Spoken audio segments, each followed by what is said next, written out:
Hey, I'd like to welcome you to another episode of the Mission Matters Innovation Podcast, your source for all things innovation. My name is Adam Torres. You can follow me on Instagram at AskAdamTorres to keep up with my book releases, book tour schedule, signings, all that other good stuff. Always love to connect with you there. And as always, if you'd like to apply to become a co-author of one of my upcoming books, just head on over to the website, missionmatters.com, and click on Become an Author to apply. All right, so today I have Janet Schijns on the line, and she is CEO over at JS Group. Janet, welcome to the show. Hey, thanks for having me. Really appreciate it. So excited to get into today's topic with you. So remote work and technology and business, I mean, you're the woman that I would want on the line talking about this.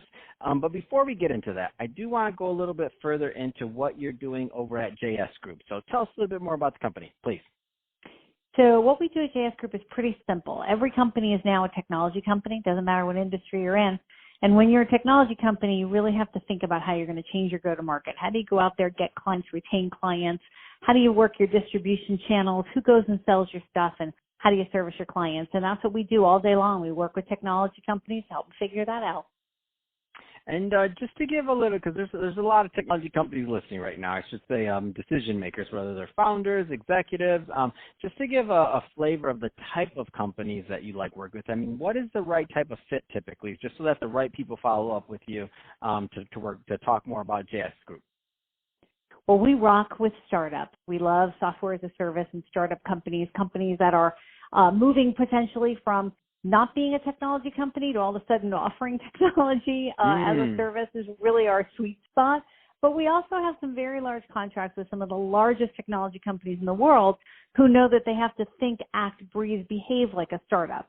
So when I tell people that are wondering if they should come to us for help, the question is, do you want to act like a startup and really make money and drive change and have a culture that welcomes that in your go-to-market? If yes, we're for you. If not, there's a whole bunch of expensive consultants that make pretty PowerPoints that are probably more your thing. That's awesome. I love that. We rock with startups. That might be the title for this show. Yeah, we rock with startups. I'm in. That's great. So let's change it up a bit to get into today's topic a little bit further. So remote work and technology and business. I mean, where do you want to start with this? Well, the whole world's working remote, right? So it's kind of fun because I've been a big fan of remote work forever, and dealing with a lot of startups, you know, an overhead cost is a deadly cost, right? When you could hire another salesperson or invest more in your digital marketing, overhead is, you know, the great enemy. But remote work is now the normal because we're in a time right now as we're recording this where the whole world is working remotely. And what I think we're quickly beginning to realize is that it's more efficient, it's more productive, and hey, guess what? We actually get to see that family or live in that house where we're paying that big mortgage. And so I really think you're never going to see us go back. I think remote working is going to become the standard. I think you've got the largest percentage of the workforce are millennials who are now saying, why was I going to the office? You can't make me. There was record low unemployment before this. I'm productive working from home. The tools are there. The tools are frankly better in many cases than they are when I'm sitting on a corporate network. So, you know, why would I go back? So I want to start there with this concept that what happens in the next few years if remote work just becomes work, if it isn't really a delineation anymore. Yeah, and I think I love that's that. where we're at. No, I love that. We're using the same tools. Yeah, the concept, it makes perfect sense. And when you think about like I guess you'd say even just the transition of where we're at, it was really an evolution, and this just kind of forced us to go a little bit faster. But for some companies, so depending on what space you're in, I mean, working from home or working remotely, or I don't say this in a good or bad way, it's just literal. So our company, I mean, we have people, everybody from Philippines to Argentina to New York and I'm in Santa Monica. Heck, the other co-founder of this company, he's on the other side of LA, so we don't even always see each other. And this is before all this other stuff happened. It's like I'm not battling with LA traffic. You might as well be in another state for that much. If I got to go on the other side of downtown, I'm not doing it. I'm by the beach in Santa Monica. Miami, same situation. Yeah. So you get it.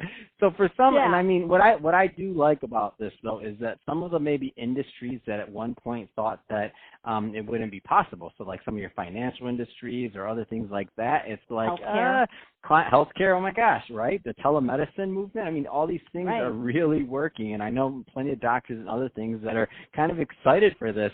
Some of this stuff that they're like, oh my gosh, I did X amount of consultations today, and I did it all from my home office, and it was amazing, and I didn't have to go in and deal with this and this and this. So it was really interesting to see how that happened. So what do you think, I'm just curious, from your vantage point, because this is your business and innovation, what do you think is next? Like, what do you think the next step looks like in terms of this evolution? Well, so clearly we've all now moved into video, right? And what always made me laugh was that people in the same, I used to work for Verizon. I was an officer at Verizon. And we would have teleconference calls with people that were in the same building. Because you talk about going from, LA to Santa Monica. Well, in a building that has 7,000 people, it was a mile walk to get to some people's offices, right? So Google campus, same thing, right? It's too far to go. And so I think that the next thing that comes is, video's been hot right now because people want to see each other. But I think the next thing that comes is this concept that you'll always be in a virtual meeting space. So I want you to kind of think about it rather than setting up a meeting, right? Rather than setting up an 8x8 meeting. We don't use Zoom. Zoom's too much of a security risk. We trust our clients trust us with data.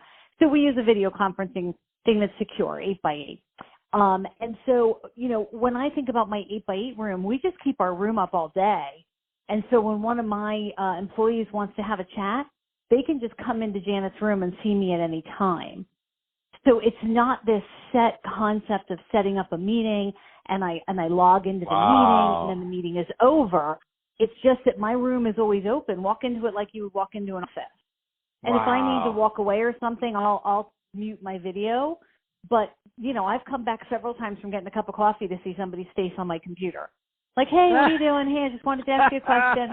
And I love it. And I think that's the future. The future is that this concept of things like video conferencing, it's not about the conference. It's just a new way to work. You're always on. You're always together.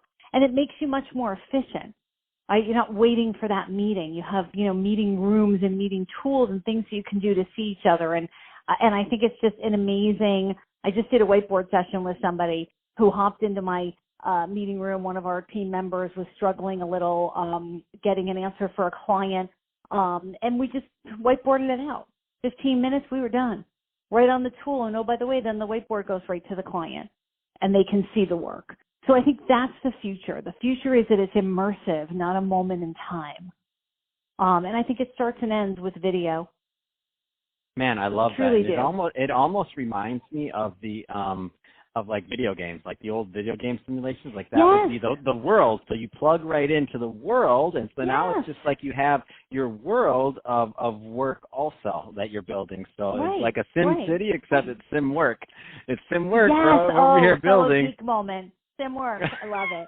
I love it. And then I think, as you start to think about things like IoT, the Internet of Things with sensors, then sensors can begin to improve that experience, right? So a sensor on my phone would know, hey, Janet went downstairs. She's in her kitchen. She's getting something to eat. So let me just mark her as not available versus her having to block her calendar.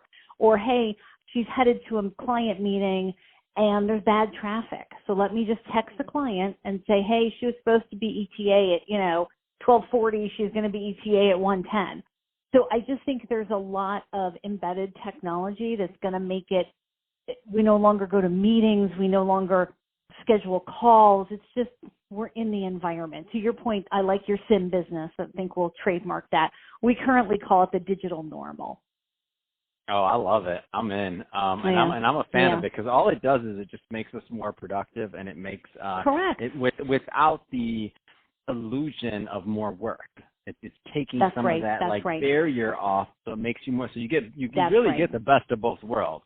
Because even just the idea of scheduling or looking at your calendar, all these other things, that's other pressures, that's other things in your mind that are taking away energy. Even if it's a little bit, it doesn't matter. It's taking away some moment or function of energy that could be applied elsewhere if you didn't even have to think about that. I love it. Right. When you're running, somebody told me yesterday, when you're running a sprint, you never take your eyes off the race.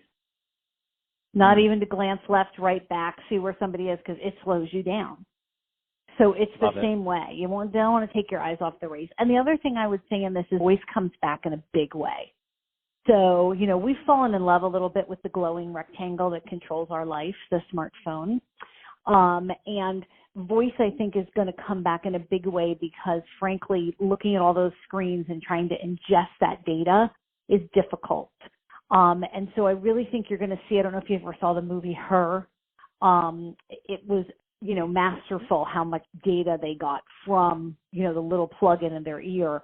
But I truly do believe as we think about technology and where we're going and the blend of, life and work and play, you're going to see voice come back so that people can engage again with other people and not be looking at their screen. So I always use the example, there's an iconic shot of people at this last year's Super Bowl in Miami. And on the picture, people are staring down at their phone. So they paid on average more than $10,000 a ticket, but they're looking at their phone. And why? Because that's where their life is, right? Their social network, their connectivity. It's not real unless you share it, as our head of social media, Ashlyn, always says. If it's not shareable, it's not real. But we've got to share in a new way. And so I think that's the other innovation, and we're seeing this from the technology companies that are successful. How do you disconnect people from that screen while still keeping them connected to technology? And so sensors like IoT are one of those ways, but voice is another way. So there's a company, one of the startups I love, Global Mobile Alert. I'll use them as an example. Demetrius is a brilliant guy. And when you're talking on the phone in your car, you have this real tendency to miss the fact that there's a stoplight, a traffic light. People blow through them when they're talking, not just texting. Well, a simple audible signal that alerts you that there's a traffic signal can fix that. Mm-hmm. Sure, you could put it on a map in the person's car, but then they'd have to look at the map. So get their eyes away from the screen and give it to them in an auditory fashion, and people are more able to pay attention. We've listened to the radio for years without issue. It's because we can listen and see at the same time. So I think you're going to see a lot more of those kind of tools like Global Mobile Alert come in a big way to the market. That's awesome. No, I love it. And a big shout out to Ashlyn because they're right. If it's not shareable, it didn't happen. I 100% agree with that, Janet. And we believe in voice. So because all our chips are definitely in podcasting and delivering that experience. And I hope for some of the people that are listening in that earbud right now, and I'm in your ear, just keep on listening because Janet is right, and that's why we do what we do. So that being said, Janet, if somebody's listening to this, and they want more information on how to connect with JS Group, what's the best way for them to follow up and to learn more? For those of you that are on social media, just go on Twitter and you can DM me at Channel Smart, or you can, of course, look up my name, Janet Schijns, or you can go to my website, and it's jsgnow.com. Fantastic. Well, Janet, really appreciate you coming on the show today and sharing more about all the great work that you're doing over at JS Group and also the future of remote work and what technology looks like. So great stuff there. And to the audience, as always, thank you for tuning in. Hope you got a lot of value out of this. If you did, don't forget to subscribe to the podcast, leave me a review on the Apple iTunes Store. And if you're watching this on our YouTube channel, Mission Matters Innovation, definitely give us a subscribe there, but also leave us some comments on the video. Love to know what kind of things and projects you're working on. And Janet, thanks again for coming on the show.